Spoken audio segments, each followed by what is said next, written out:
언제쯤 이제 마스크 벗고 이렇게 좀 자유롭게 여행을 할 수 있을까 싶은데 다시 또 코로나19 재확산의 조짐이 보여서 좀 걱정이 됩니다. 최근에 또 강릉 같은 경우는 외국인 근로자들을 중심으로 코로나19 집단 감염이 발생하고 있는데 좀 어떤 상황인지 먼저 선배님이 설명 좀 해주시죠. 이 외국인 근로자가 집단으로 나왔죠. 지금 네. 왜냐하면 이 강릉 같은 경우는 오렌지 채소밭들이 많은데 네. 거기가 본격적인 농번기가 들어갔습니다. 이제 그 배추를 심고 파종하고 해야 될 텐데 거기에 투입되는 외국인 노동자들 거기서 이제 집단 발생이 됐고요. 지금 대부분 그 외국인 근로자 대부분들이 어떻게 보면 러시아계의 사람들인데 거기도 이제 이 라마단이라는 이슬람교. 이슬람교를 다 거의 대부분 믿고 있어서 네. 그래서 이 라마단 기간에서 확산이 좀 많이 되고 있는 상황이고요. 또 여기에 뭐 지금 강릉 같은 경우는 크고 작은 공사 현장도 많이 있거든요. 네. 그쪽에도 외국인 근로자가 상당수 있고 또 이 거기 관광지다 보니까 유흥업소들이 상당히 많습니다. 그 유흥업소에도 외국인들이 많이 있어서 그쪽으로의 지금 확산이 계속되고 있는 상황인 것 같습니다.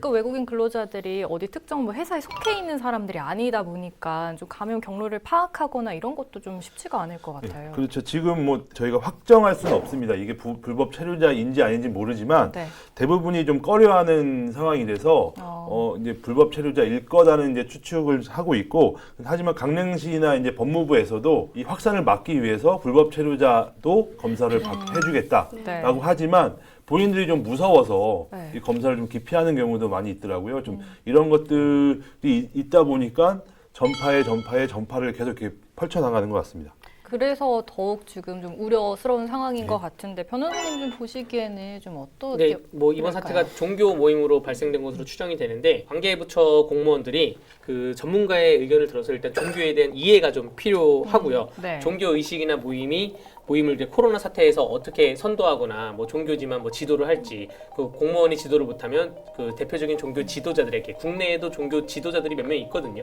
연락을 해가지고 어떻게 얘기를 해야 될지 좀 연구를 해야 되고 지금보다 앞으로 농번기에 강원도의 외국인 근로자들이 계절 근로자들이 훨씬 많아지기 때문에 네. 지금부터 좀 준비를 해야 될 것 같아요. 예.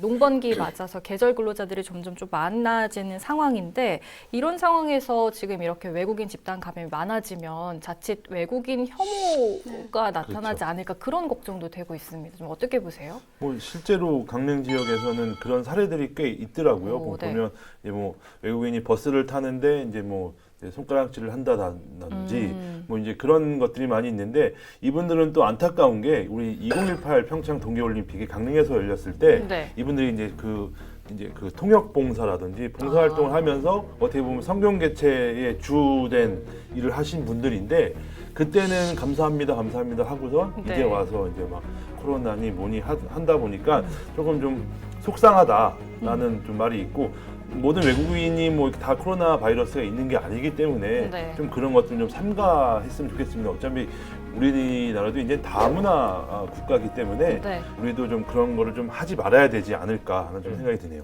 사실 근데 이분들이 지역 경제를 어떻게 보면 운영하는 한 주축이 되고 있거든요. 외국인 근로자가 없을 때 농가는 생존할 수 없다는 이야기들 저희 많이 하잖아요. 네. 그리고 3비 업종이라고 얘기하는 뭐 공장이라든가 이런 데조차도 이제는 내국인들보다 외국인의 비중이 훨씬 많은 부분들이 있거든요. 이분들이 방역수칙을 지키지 않았다라는 거에 대해서 분노는 할 수 있지만 이게 막연히 그냥 당신네들 때문이야. 이유 없는 혐오가 돼서는 안 된다라는 거에 대해서는 똑같이 한 번 더 인식해야 될 것 같아요. 네, 좀 김한근 강릉시장도 그래서 좀 나서서 이런 그렇죠. 혐오는 좀 하지 말아달라 이렇게 말하기도 했잖아요. 그러니까 이분들이 뭐 코로나 걸리고 싶어서 그렇죠. 걸린 건 또 아니고, 그러니까 그 외국인 근로자들이 일하는 뭐 일터라던가 그 다 같이 사는 그 주거 환경 뭐 이런 것들도 좀 점검을 해야 하지 않을까 싶습니다. 네. 또 이 밖에도 또 강원 도내 집단 감염 위험이 좀 있는 곳 어떤 곳일까요? 네, 지금 최근에는 이제 지난 주말에 철원에서 네. 이 집단 감염이 나왔습니다. 지금 이 철원의 한 육군 부대에서 네. 이 장병이 22명이 이 확진을 받은 건데 일단은 최초가 지난 14일에 휴가를 다녀온 장병이 네. 이제 격리를 하던 중에 이제 확진을 받았고 또 같은 날 이제 청원 휴가를 나간 그 병사가 이제 밖에서 일반 병원에서 증상이 나타나서 검사를 받았더니 코로나 확진을 받았습니다.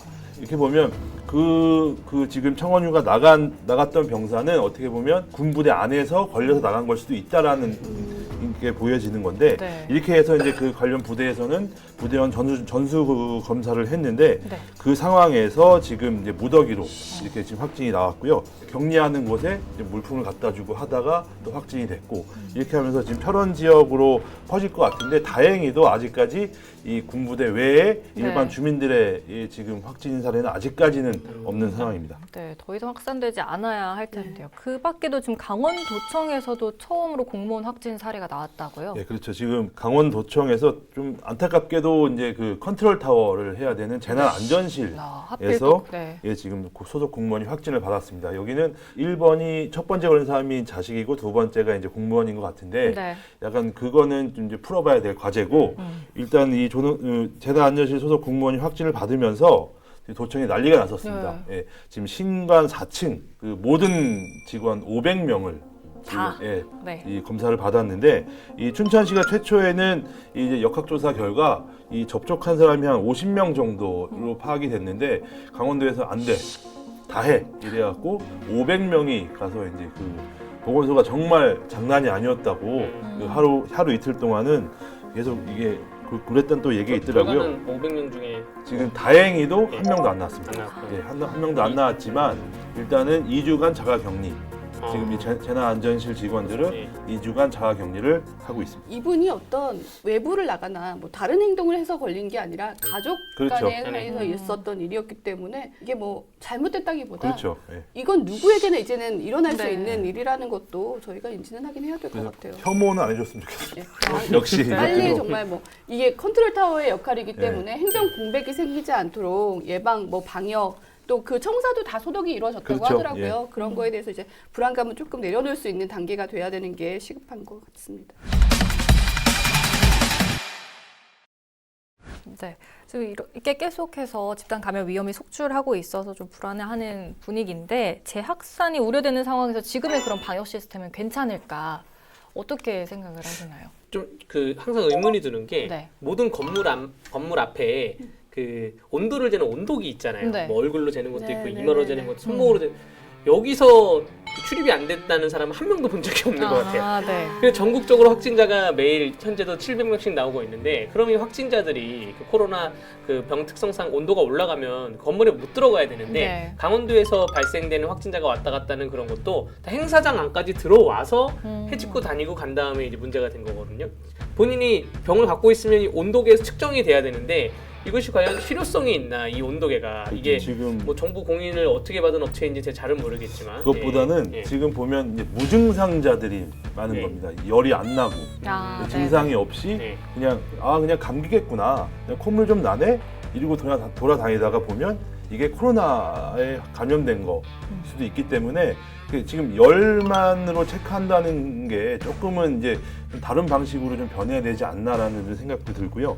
제가 봤을 때는 뭐 그렇다고 해서 또 다른 거를 이렇게 막 또 할 수 있는 상황은 아닌 것 같고 네. 그냥 자기 개인 방역 수칙을 좀 철저히 지키는 것밖에 이 답이 없는 것 같습니다. 저는 사실 방역 시스템은 훌륭한 편이라고 생각을 해요. 네. 전 세계적인 상황을 놓고 봤을 때 저희가 흔히 얘기하는 뭐 K 방역이라고 얘기할 만큼 대한민국의 방역 정책이나 시스템은 뒤지지 않은 거라는 생각이 들어요. 지자체뿐만 아니라 뭐 정부, 지자체 또 민간 차원에서 지금 강원도 같은 경우도 마을 방역관을 임명을 했거든요. 지금 4월 달부터 운행이 되고 있는데 그 지역에 있는 이통장님들이 나선 거예요. 그러니까 네. 가장 작은 단위에 있는 리더격의 네. 이분들이 지금 한 4,000명 정도가 참여를 해서 혼자 사시는 어르신들이라든가 뭐 좀 이렇게 케어가 필요한 분들을 위해서 백신 접종을 하러 데려가기도 하고 또 백신 접종하는 곳에 인력이 부족하면 자원봉사로 참여도 하고